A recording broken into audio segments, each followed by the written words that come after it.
Praticamente, Sua Excelência, em verdade, para pedir Plano Educacional Nacional 2030, esse aí nós temos trabalho para fazer no dia. Primeiramente, com os comissários de parte de preparação, nós precisamos ter confiança para o mundo de ensinança.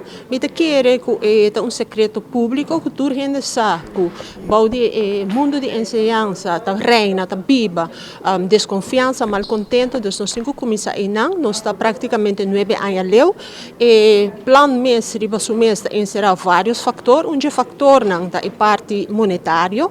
E parte monetário a trobe nós queda em espera, ou essa que tem que ser incorporada em pressuposto, mas ne bolso está na altura também, na bem doorlichting, caminha com vai vários aspectos da ensinança e assim não saca resultado, um outcome, então esse aí vai delinear nos ensinança aqui na Aruba. Pero praticamente ensinança está sumamente importante. Ensinança também sua excelência para que é parte que é fundeixe, caminha com a base de ensinança, o povo porta culto, o povo porta crítico e me está completamente de acordo de sua expressão a respeito disso aqui. Pero com ensinança está sangra, com ensinança tem que ser remediada em todo sentido de palavras, se nós com infraestrutura, nós com material, nós com personal, nós com esnang também, maneiro pessoa sa também é incertidumbre que está reina, baudi esnang que está encarregado que parte de limpeza da escola,